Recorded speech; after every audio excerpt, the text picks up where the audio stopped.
Welcome to Talking Heads on USA Global TV, starring the one and only wonderful Dr. Jacalyn. It's a prestigious place where world-class influencers and experts meet, and where you'll find the most trusted advisors and coaches for all things in life and business. Visit usaglobaltv.com to sign up for our newsletter, get the value you need, and be first in line to learn about events and giveaways and other valuable content. Connect with us. Email Dr. Jacalyn at usaglobaltv.com to talk about how you can become part of USA Global TV. That's USA Global TV, where the doctor is always in. Hello, everyone, and welcome to USA Global TV, and hello to our friends listening on Business Talk Radio. I am Dr. Jacalyn Kerbeck, and our show today is Loving Longevity, and we're going to be talking about something that is so important to all of us. How do we reverse chronic disease? And to discuss this with me today, we have an amazing guest, but let's first bring out our dynamic and wonderful co-host, Annie Bush. Hi, Annie. Hi there. Hello, everybody. And hello to everybody on Business Talk Radio. So good to have you here today, as always, on our show. And you look just glowing yourself. What is your secret? I'm a longevity strategist. So I have access to all the newest information that's out there as far as keeping ourselves healthier now so that we stay healthier longer. And that's what Loving Longevity is all about. Well, Annie, we've had some wonderful shows already, and This week is going to be another fantastic show. I'm going to introduce our guests, but before I do, I want to spotlight you and have you share with our audience. People are always joining us from around the world for the first time. Share with our audience a little bit about your background and why you're so passionate about longevity. Well, my background is I've been a personal trainer for about a decade, and that morphed into being a health coach, which then morphed into being a brain health coach, because I realized a few years ago that without your brain, without your memory, without your personality, without your identity, there's just going to be years of suffering. And so this whole subject of longevity has become a passion of mine. And one of the things that I want to do on the program is keep you all informed of the newest information that's out there. And since our last program, Tony Robbins has released his new book. It's called Life Force. For you folks on the radio, I'm showing the book on TV. And what it includes is some of the newest breakthroughs to increase our health span, which is the number of years that we live healthy, not just our longevity, how our lifespan, but how many years we're actually going to be healthy. One of the things that Tony talks about is his experience with getting stem cell injections in Panama. He talks about how expensive it was, but how well they worked. And it's all in the one chapter in his book. At the very end of that chapter, then, he talks about it's not a one-time deal. It's you have to go back. It was for his shoulder, you have to go back for multiple injections. And what he said was the secret sauce, his words, not mine, was the small number of residual stem cells that help to activate his existing stem cells, which then, that secret sauce, restored the old cells to a younger, higher functioning state. Just like that science modality, that thinking mimics what we're doing with the X39 stem cell patches. It is a constant stimulation of your existing stem cells. So when I read this in the book, I was pretty excited that the science that Tony Robbins is relying on is validating the science that we're getting on our end from X39. And the other thing that Tony talks about in his book is Alzheimer's and cognitive decline. And that's what we're going to be talking about today. How exciting. Wonderful. And thank you for sharing that about Tony Robbins' book. And of course, I'm not a paid spokesperson, but I'm always interested to hear what Tony's doing. It's fascinating. So, Annie, when we look at longevity, we have to take care of ourselves. I think we have to have some good genetics somewhere.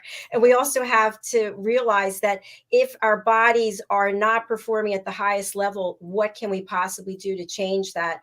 And, I've shared with you, I have 3 chronic illnesses, ulcerative colitis, eczema, hello, eczema flare, and psoriasis. So I'm very interested to bring out our guest, and I know you know our guest well.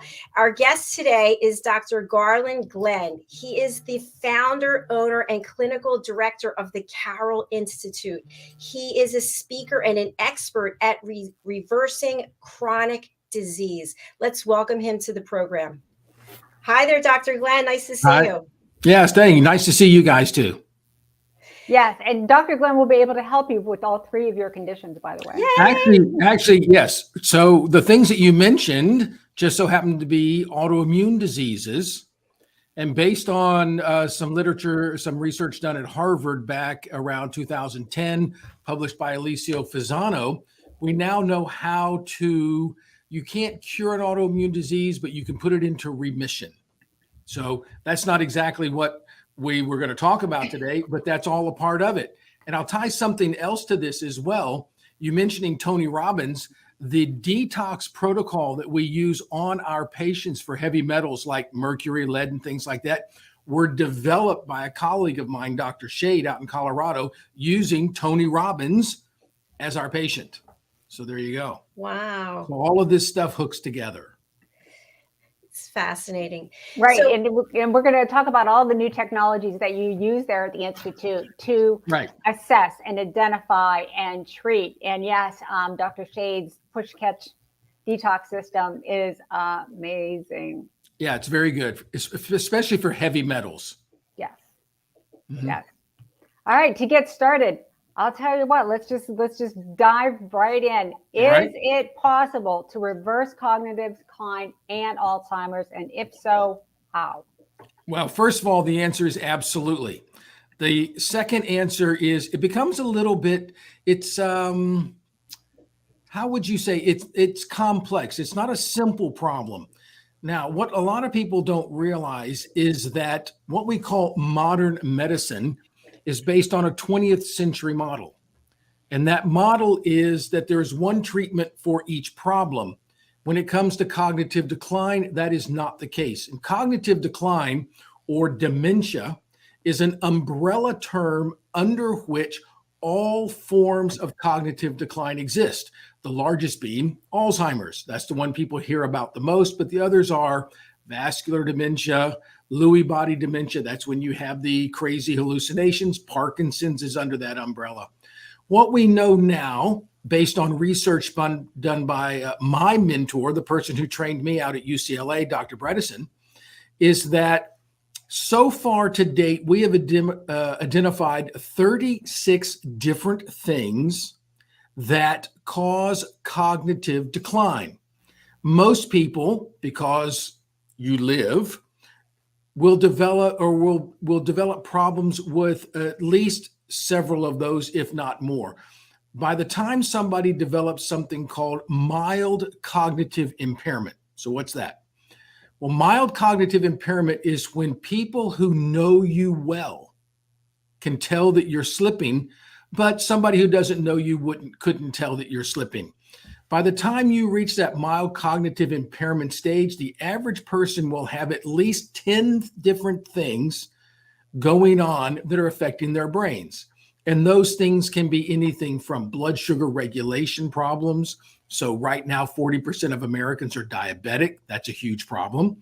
It can be heavy metal exposure like mercury, Tony Robbins, other metal toxicities like lead and things like that.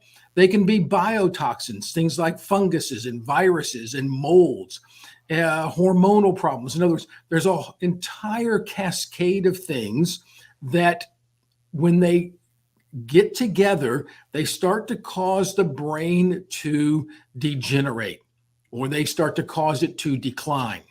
And the way that you address cognitive decline is by first identifying which things a particular person has going on.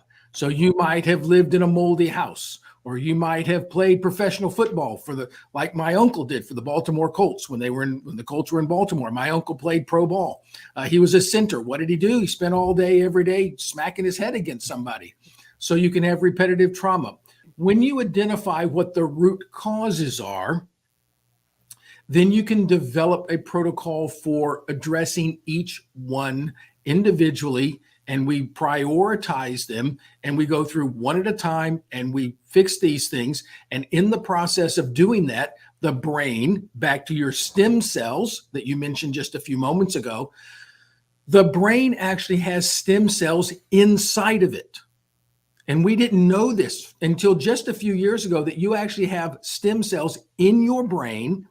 And if you know how to stimulate them, they will differentiate into the type of cells that can replace the parts of your brain that are shrinking. So if we identify what's going on, the root causes, or what we call it now, there's a whole new movement in healthcare now being called functional medicine. Functional medicine is not about treating the symptoms of the problem, which is what traditional medicine is based on. It's about trying to identify what is the root cause. And if you can identify the cause and fix that, then the symptoms resolve themselves. So when you identify the root cause for the cognitive decline, you go through and fix these things, whether it's getting rid of mercury, whether it's reversing diabetes, calming down autoimmune disease.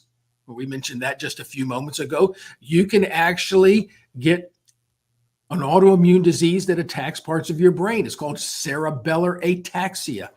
And when you reverse these things, then what happens is the brain rejuvenates, it rebuilds. We actually have MRIs that show rebuilding, regrowing brain tissue. We can actually measure it with a new type of MRI called a volumetric MRI.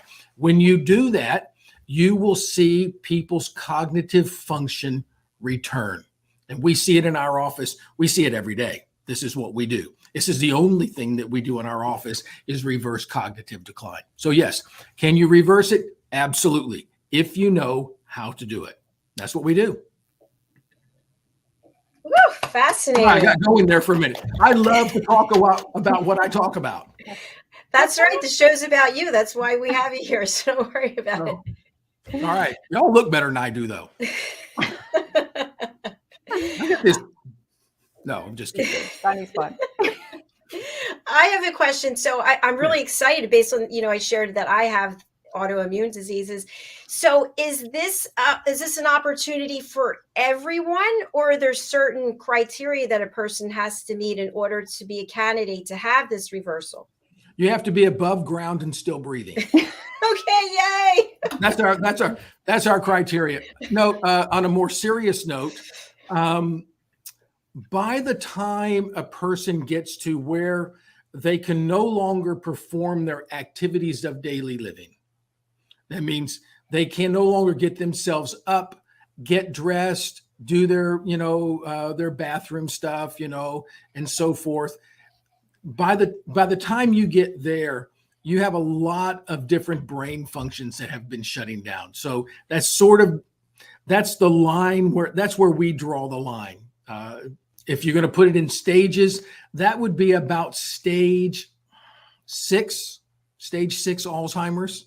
If you put it in a stage like that, if you can catch it before that, then there's a lot that you can do. That's exciting. Mm-hmm. Let's talk about how early can you detect it, though? Yeah. Okay. So what we know is this. Brain function. This is an analogy that I use. What happens in your brain is you have a lot of backup systems. So as opposed to, let's say, your heart, you have no backup. If your heart fails, you fail. It's just bam, it's dramatic, and it can be over in a moment. Your heart has no backup. Your brain has multiple backup systems. So let's say I'm here in Sarasota, Florida. This is where I grew up. And let's say I was going to take a flight to Chicago. Maybe I wanted to go watch a Cubs game at Wrigley Field.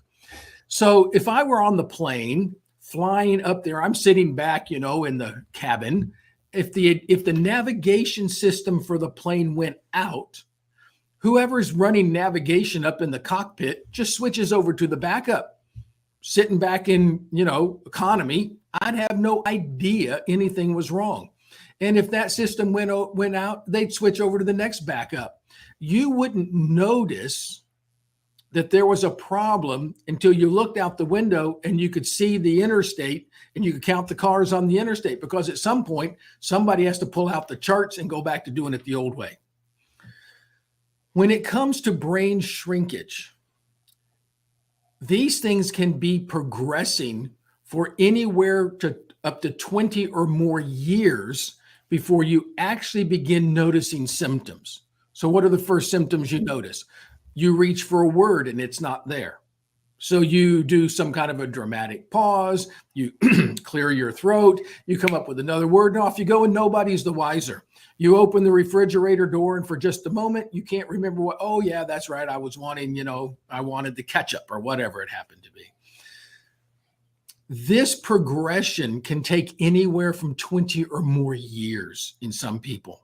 But we now have access to a very, very new type of MRI called a volumetric MRI. This is not your standard brain MRI.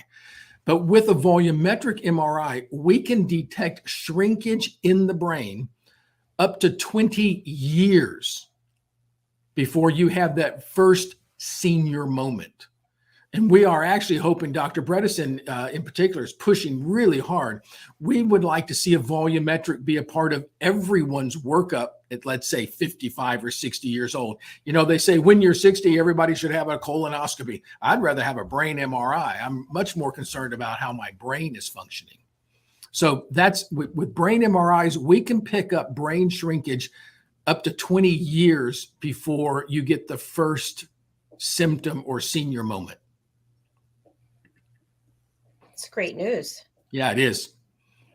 And it's really good news for, and we're going to talk about DNA and genetics here in a minute, of children who their parents are suffering cognitive decline, and they're younger, let's say 30s, 40s, 50s, and they want to do preventative care. Right. So that they don't decline. Talk to us a little bit about the patients that you're seeing that are purely want to do this for preventative reasons. All right. So genetically, we have a whole new type of genetic. This is not 23andMe. As fun as it is, 23andMe is great because, do I wear lederhosen or a kilt to the family reunion? But we have a whole new type of genetic testing. This whole thing was put together by a colleague of mine. Her name is Dr. Sharon Hausman Cohen. She did all of her work up at Harvard. So this is really top shelf stuff. We are now able to look at DNA, and we can look at about 1,000 different genes that have an impact on cognitive function, not just the ones that people always think about, something called the APOE gene. The APOE gene is sort of the genetic predisposition to developing Alzheimer's. So we all have 2 APOE genes, and there are 3 types. There is E2, E3, and E4. So you've got 2 of those, and it just depended on what mom and dad had. And APOE2 and APOE3 have nothing to do with Alzheimer's. APOE4 does. The way it works is like this. Genetics are a probability. They are not an inevitability. So let's say if you don't have any APOE gene at all, the probability of you developing Alzheimer's is somewhere in the neighborhood of 8 to 10, maybe 12%. If you have 1 copy of the gene, your probability goes up to around 30, 35%. If you have 2 copies, your probability goes up to well over 50%. Some people are saying in the 70 to 80% range. It has to do with a vulnerability. So I use this analogy. I like analogies. If you get out on the interstate and you are driving 110 miles an hour, the probability that you will have an accident goes way up. Doesn't mean you will. And if you get out on the interstate and you're driving 70, 75, the probability of you having an accident goes down, but it doesn't mean you won't. Genetics are probabilities. When we look at the genetics for a person, we can then see how to tweak or to fine tune treatment for that particular person. And I'll give you an example. We have a particular fellow who's a patient in our office, nice guy. He's out playing like 2-3 hours of tennis in Florida every day. This guy's got the killer tan, he's trim, he's buff, he's the nicest fellow. We run his labs and his vitamin D comes back in the basement. You think, how can it be in the basement? The guy's spending 2 or 3 hours every day in the Florida sun. He ought to have tons of vitamin C. Well, we run his DNA. He has what's called a SNP. And a SNP is a variation on a gene. So it's like you can buy a car, it's either a 2-door or a 4-door. Same car, or a Mustang, you can get a convertible or a fastback. It's both, they're all Mustangs, but they're different. So he's got this differentiation of his vitamin D controlling gene in which he cannot turn sunlight into vitamin D. So now we know how to fine tune our protocol to treat him as an individual. This is where medicine has to go. What we call modern medicine is really 20th century medicine. If you have a bacteria, you get an antibiotic. You all get the same antibiotic unless you're allergic to it or something. In other words, the treatment is based on the disease and not tuned to the patient. When you get into chronic long-term diseases like cancer, heart disease, dementia, you have to fine-tune the treatment to that person because these are extremely complex problems. 20th century diseases were simple diseases. 21st century diseases are very complex. Our healthcare delivery system is not designed to be individualized. It's designed to be mass delivered. How long is the average doctor's visit? In America, in the United States, the average doctor visit in the United States right now is 8 minutes. Why? Doctors get paid in 15-minute increments, and I only have to see you for 8 minutes to get paid for 15. How much deep root, looking for root causes and fine-tuning can you do in 8 minutes? Like none. So you get this drug. Let's try this for 4 weeks. And if it works, great. If it doesn't, well, then we'll try a different one or we'll change your dosage. And if you do that a few times and it doesn't get better, then what do? You go to a specialist and they start the same process all over again. Our healthcare delivery system is not designed to match the complex problems that we have. So this is where we are. I kind of went off on a little tangent there. I like tangents. I have to say that was so enlightening. A lot of people don't realize. Why do you go to the doctor and he spends 8 minutes with you? Because if he spends 20 minutes with you, he won't get paid. And they're running a business. And I'm not playing the violin for the doctors, but the fact is, if you can't turn over patients, you don't get paid and you don't stay in business.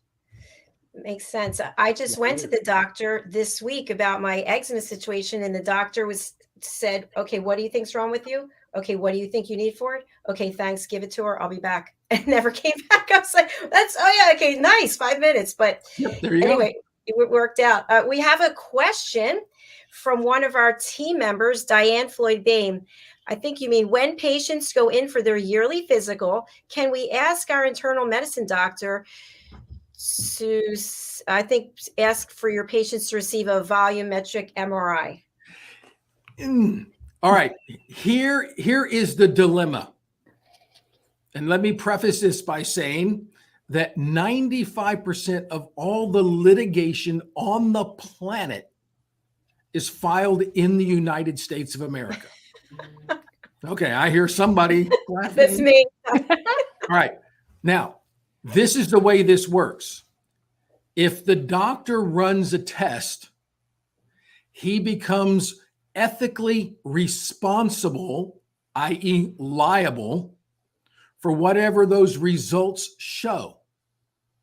If the doctor doesn't know what to do with that test, if he doesn't know how to read it, and he doesn't know what to do with it, he's not going to want to run it because he's liable for it. That's the first thing. The second thing along with that is not every imaging center has the software to run that MRI.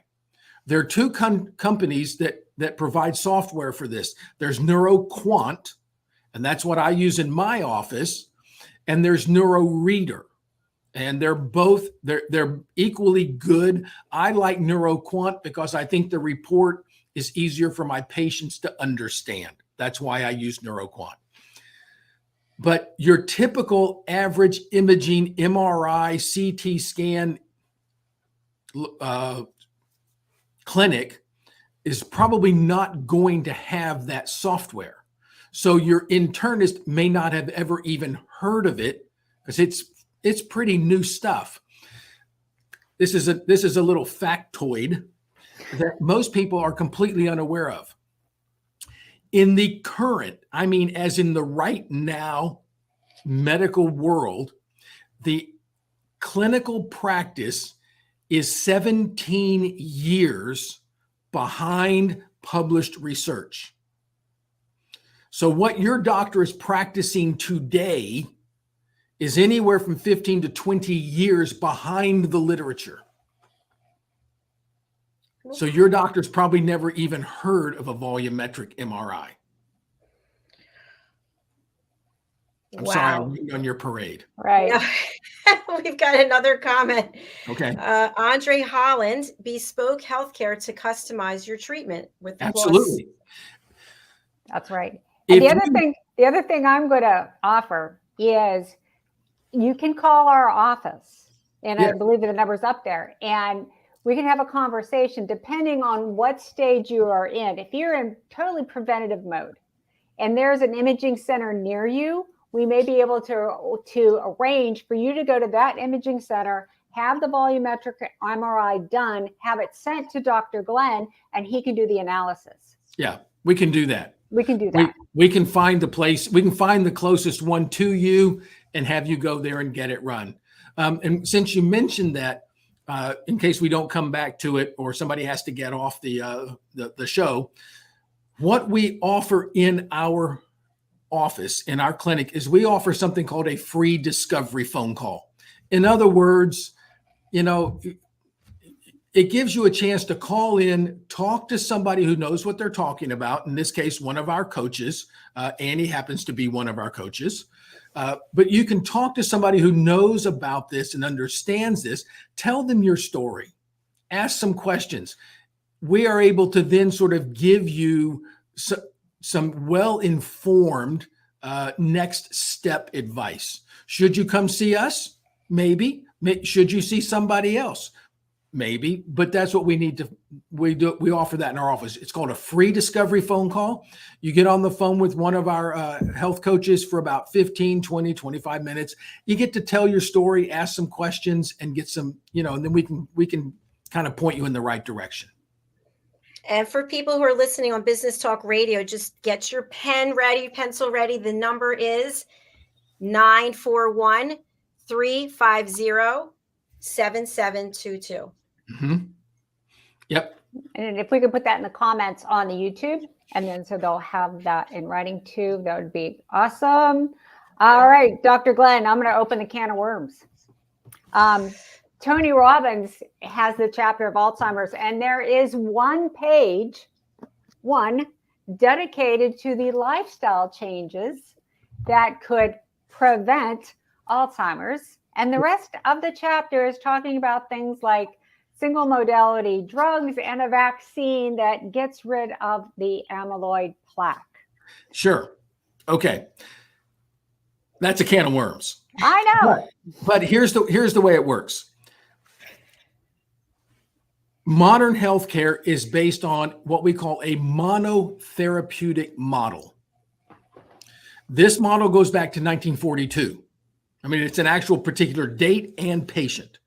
So a woman went into Yale Hospital with septicemia, that's an infection in the blood, in 1942 following a miscarriage. At that time, infectious disease was the number one cause of death on the planet. She went into the hospital fully expecting to die. She was given penicillin. She was the first patient to ever be given penicillin for an infection, and she did not die. That is where this entire idea that you treat disease with a drug comes from. Now, when you do autopsies on people who die from Alzheimer's type of dementia, they often have something called amyloid plaques. So pharmaceutical companies for the last 50 years have been desperately searching for something to get rid of the amyloid plaques, thinking that the plaque caused the problem.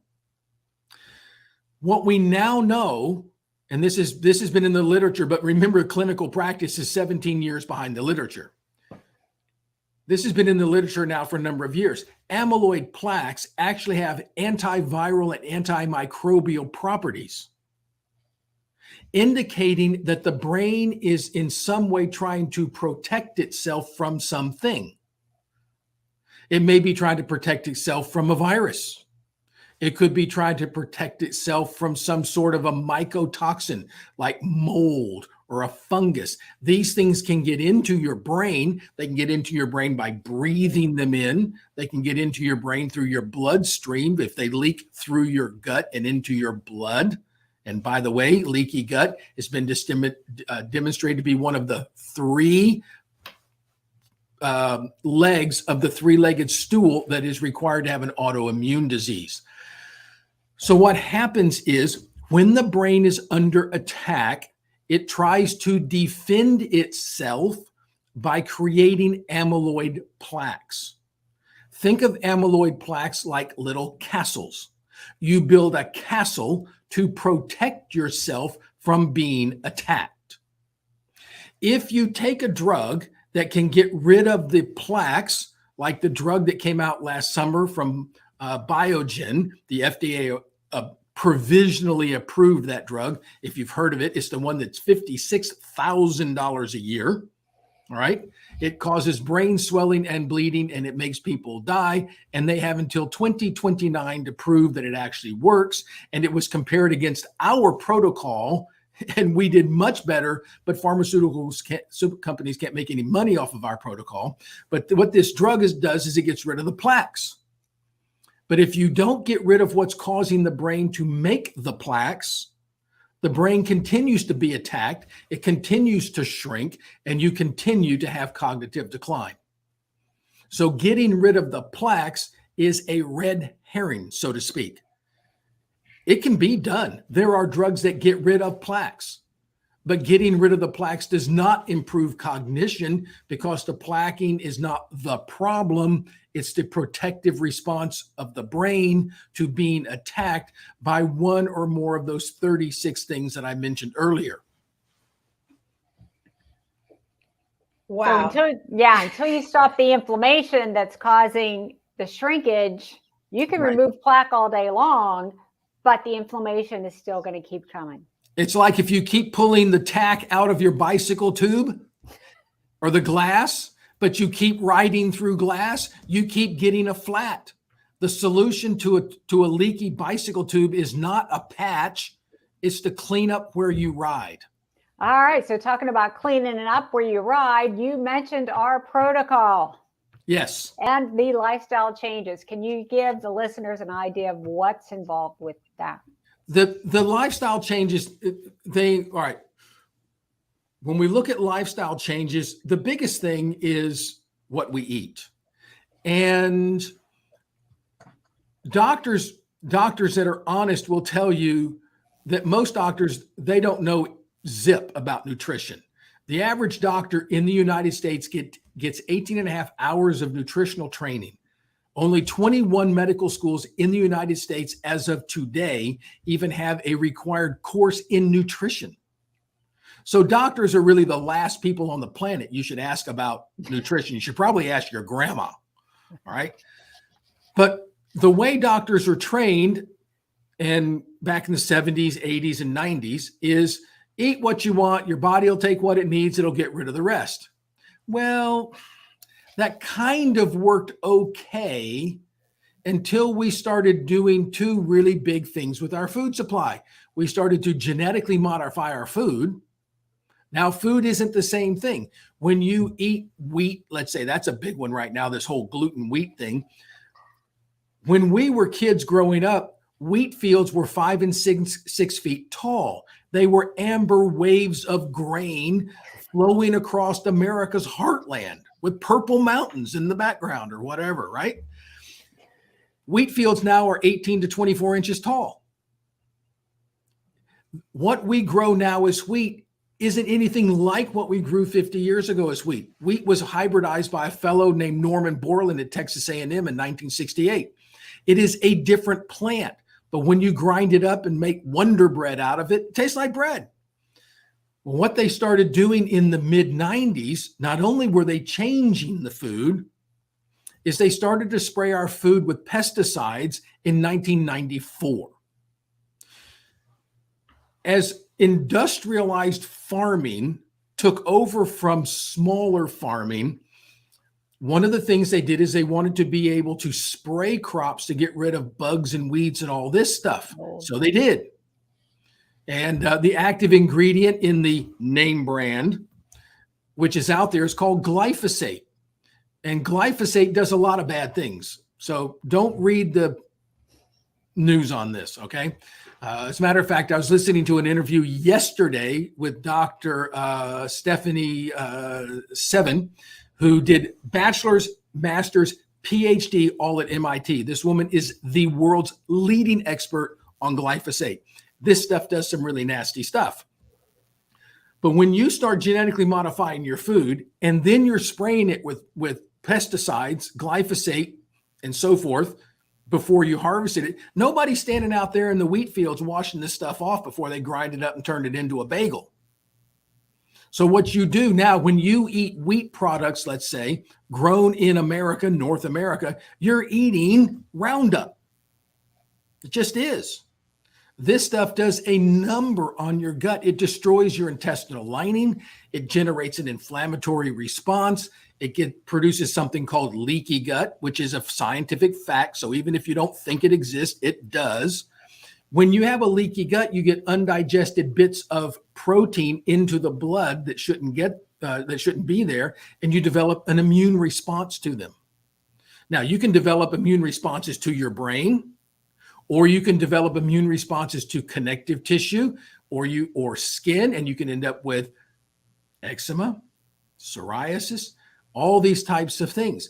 All of these things have, if you know what I mean by go hockey stick, if you look, that's the whole thing, things going along just kind of at a steady state for many, many, many years, and then all of a sudden they go way up, they go hockey stick. This whole autoimmune thing went hockey stick in the mid-90s, and because we started spraying our food with pesticides in 1994. This is very well documented in the literature. Unbelievable. I was diagnosed in 1991. How about that?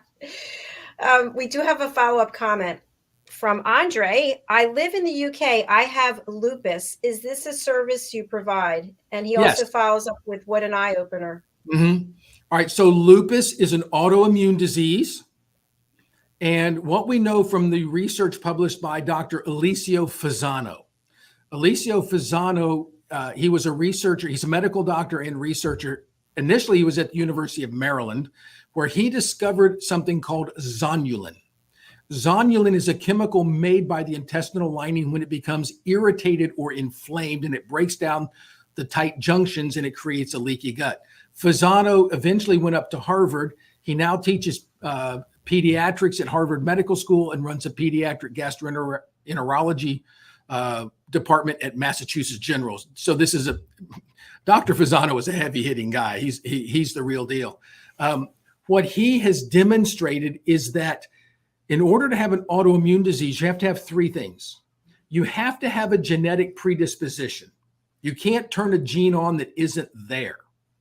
But what happens is we find most people have genes for all of this stuff, everything from MS to Lou Gehrig's to lupus to, scleroderma, all of these things. Most of us have these genes. You live without them being turned on. You have to have the gene. You have to have a leaky gut in order to get an undigested protein, which looks like a piece of you, into your blood to develop an antibody to it. And then you have to have a trigger that excites the immune system into doing it. So in the case of lupus, let's say, or Hashimoto's or something like that, the very first thing you do is if you repair the intestinal lining, then you can eliminate undigested protein fragments from getting into the blood. The immune system will calm down. And what you see is you see autoimmune disease go into remission. And to our friend in the UK, but I practiced in London for a long time. I had a clinic in Harley Street, and if you live in the UK, you know exactly where that is. My son and daughter-in-law live in the UK, and I was just over there last week. I would encourage you, if you live there, find a functional medicine doctor where you are. If you were in the US, it'd be real easy. But if you're in the UK, it becomes harder for me to run your labs. Find a functional medicine doctor there in the UK that can run your labs and can help you. And if they're practicing functional medicine, they'll understand this. And yes, you can be helped with your lupus.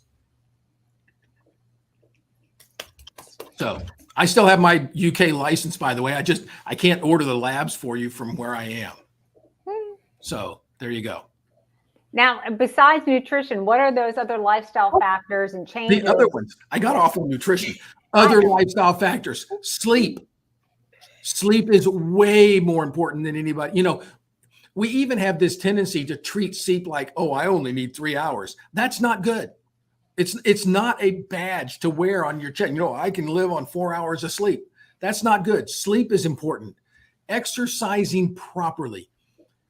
I know my generation, we got this idea that exercise means like 3 hours a day on the treadmill.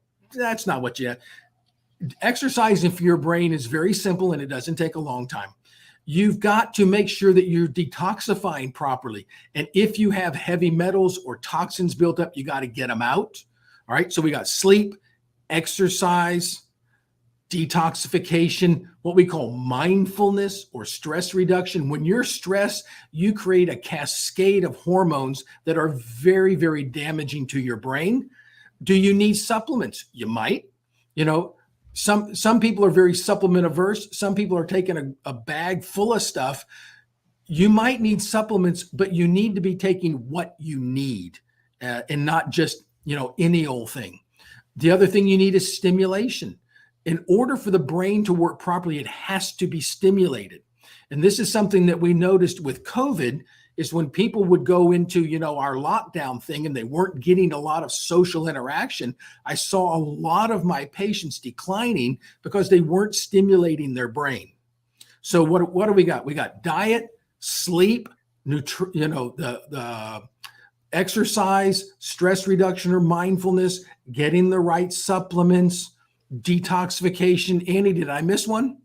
Nutrition. That's the huge one. Well, diet, nutrition. Okay. Yeah. I think I got them. You got them. All of those things are what we call lifestyle. All right. And you've got to optimize your lifestyle. There isn't a magic supplement or a magic drug that will come in and do this. There are some things that we can take. Let's say if you've got your mercury problem, like Mr. Robbins did, there's a very particular protocol that we follow that can bind to that mercury and pull it out of you. But if you keep eating dirty fish or you have fillings in your mouth that are gassing off, you got to fix those. There you go. All right. So what are the first initial tools that you use to assess someone as to what's going on for you to be able to identify those root causes? So the very first thing we do is something called a CNSVS, or that's short for a Central Nervous System Vital Signs test. It's a computerized test. We do it right here in our office, or if you don't live in Sarasota, we can send you a link and you can do it at home and they will send me the results and we can go over them together.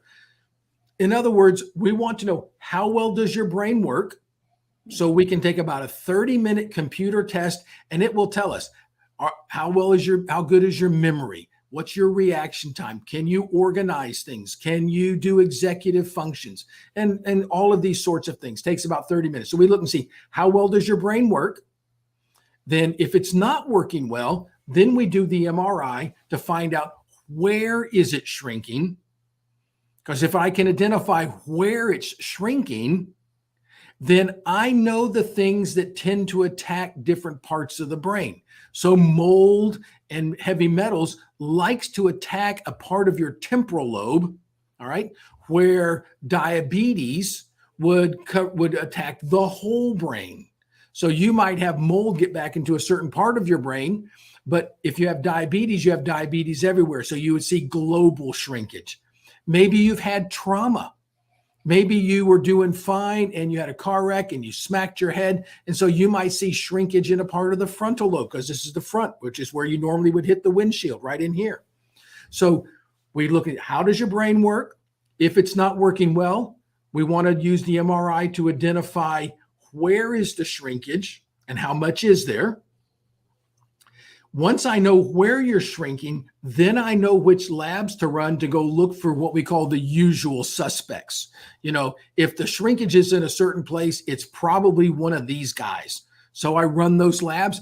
When we can identify that, let's back to our example, mercury. Let's say you've got a mercury toxicity that is causing your temporal lobe to shrink and you can't remember things anymore. Well, I have a protocol that is very good at binding to that mercury, running it through your liver, which is your detox factory, dumping it into your colon so that you can eliminate it.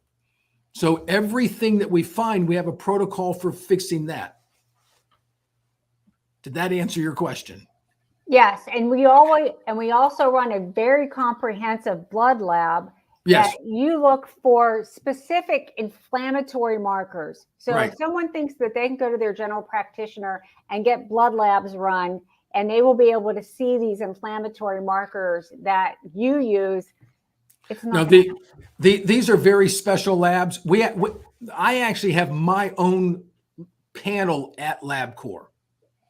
So if you go into LabCorp, you will run my panel at LabCorp. This will be the most comprehensive blood lab that virtually anyone will ever run in their entire life. And we have specific markers that look at inflammation in the brain and things like that. And so we're running blood. In other words, this isn't, I think you have this problem. We run labs and we identify what's going on. Then we do what it takes to fix it. Then you rerun the lab and you prove that it's fixed. So we document the improvement as we go along. This is what's great, because when people say, well, you can't do that, I say, yes, I can. And here's the proof. And we have proof all over the place. Doctor, this is really exciting. I want to be able to summarize it for our audience. If you live in the United States, you're not in Florida, and you want to have this particular blood test done, do we call this 941-350-7722 and speak with a coach like Annie? Right. You can either call the number 941-350-7722, or you can send an email to support@thecarrollinstitute.com. And Carroll is with 2 R's and 2 L's. And if you're outside the United States, you can still make the call and send the email, but you might have to go somewhere to get the test, and then you can analyze it for them. Yeah, and if we need to, I have virtual patients all over the world. That's not a problem. If we need somebody where you are, then we have a network of people. I can find you somebody where you are. Help you find someone. Yep. And also I'm sorry. And if they're not completely up to speed on what we do, I can give them direction. And in addition to the blood panel, you also mentioned an online test that we can take. Yeah, there is the CNS vital signs, central nervous system vital signs. I can actually send you a link. You can go on and you can take the test online on your computer, and they will send me the results. Then we can get on a Zoom together and we can go over the results together. and then decide what you need to do next. Yeah. Oh, that is exciting. And we have a thank you from Andre, our new friend there in the UK. Thank you. Thank you. Thank you, Andre. Cheers, mate. I'll tell you, I can hang out with you guys forever for the rest of this day. We have another show starting less than 10 minutes. Okay. Dr. Glenn, this has been fascinating. I know, Annie, I've been a little obstinate because I wanted to get this eczema under control because you feel like you're going to go out of your mind. But I realized the Dupixent is just a patch. So I have the patch on, and now I have to figure out what's causing these problems. So I'm going to be working with you guys to figure out what that is. And I hope other people out there are going to be doing the same thing. Let's put up the contact information again. Dr. Garland, who should reach out to you? And in addition to the phone number, you've got the email address. You've got two options, Dr. Glenn. Right. So if you're noticing that your brain is slowing down, brain fog, you're having some trouble remembering words, things like that, don't wait. This stuff does not stop or get better on its own. Something is driving it, and we need to identify it. That's who needs to reach out. So just about anybody. Anybody and everybody in addition to me. Okay, because I'm going to be reaching out. We also have another comment from Holly LaCamera. Thank you for hi, a great show. A friend of yours. All right, thank you for watching. Hi, Holly. Thank you, doctor, for being here. I hope you'll come back and see us again, and I look forward to working with you and getting this figured out. Absolutely. All right. Thank you. Thanks again. Bye-bye. See you Monday. Bye. Annie, I'm going to spotlight you. We have your email address. I don't know if you have any special offers or information for our audience today. I think there's going to be an announcement coming out in a week. So there may be some specials that are coming out with the LifeWave stem cell activation patches. So I will post them. I can post them in the comments. That's what I'll do, because we just got an announcement that there's going to be a special announcement on Mondays, but we never know what it's going to be. But again, these are the stem cell patches, and I'm going to go ahead and show you that there is a little crystal matrix in here that basically activates, and you would put it on a specific acupuncture point that would stimulate your own body's stem cells. And this is what Tony talked about in the book. This is his secret sauce, the activation of your own stem cells. And what they do is our bodies have this divine design that the stem cells will go where the repair is most needed. And like Dr. Glenn said, even in your hippocampus, in your brain, they will go there to help repair your brain or your liver or your heart or wherever it is in your body that's inflamed and needs repair. The one thing I did want to mention, though, Dr. David Sinclair wrote a book. It's called Lifespan, Why We Age and Why We Don't Have to. And we talked about genetics in your DNA. Dr. Sinclair references, and he basically says that your DNA is only responsible for 20% of your destiny. If the 80% is what turns on those genes, and it's what we talked about. It was exercise and diet and your sleep. It's those lifestyle changes and what he calls epigenetic factors that influence your DNA. So that's a lot of what we do. A little plug here for the Carroll Institute. That's what we do there as coaches. We have a certified holistic nutritionist there that works with you for your nutrition to optimize your brain health. Because without your brain, you don't have longevity, or your body is going to outlast your brain. And that's really sad, because you could be living your last years pretty much as a vegetable. And you want to live those last years of your life vibrant and in optimal health. And that's what our mission is here at Loving Longevity, is just to pass as much of this information along to empower you to embrace your longevity. Annie, I'm so glad that we met. I have to thank John Christian again for putting us together. I never thought yay, thank you, John. I think he's in Portugal now. But it's such important information that you're bringing and that your guests are bringing to help all of us. So I salute you and I thank you. Thank you for providing this platform. You know, it doesn't get any better than this. Well, thank you so much. You have a beautiful weekend, and I look forward to chatting with you soon. All right. Take care. Thank you. Bye.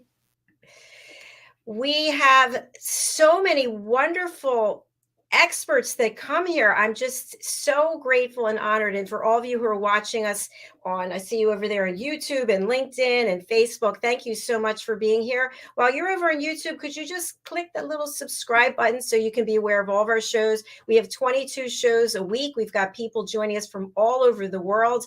And our mission is to bring you true news, true information. It's not really about entertainment. It's about education and knowledge and empowerment. So thank you for being here. I'm just going to share my little banner here. If you can go over to our YouTube channel, I put it there. That's how you subscribe. If you would like to be a guest on our show, go to our website, usaglobaltv.com/book your session. Some of the shows like this one, you have to be invited by our co-host because obviously we have specific topics that are going to be covered. But many of the other shows, we're happy to welcome you. I have my own show that I do, which is Adversity to Awesome. Let me get rid of that comment so you can see it. And we had our first episode today. This is my new book that's coming out, which is in alignment with the show. But it's all about people who have overcome incredible adversity to be the awesome people they are today. So I thank you for joining us, and I hope that you book your session to be with us again soon. I'm going to head over to the other studio. Wherever you are watching, please stay there. Our next show is coming up. It's presenting Pet Psychic Amina. We always have a lot of fun and some great conversations there. We'll talk to you soon. Have a great weekend.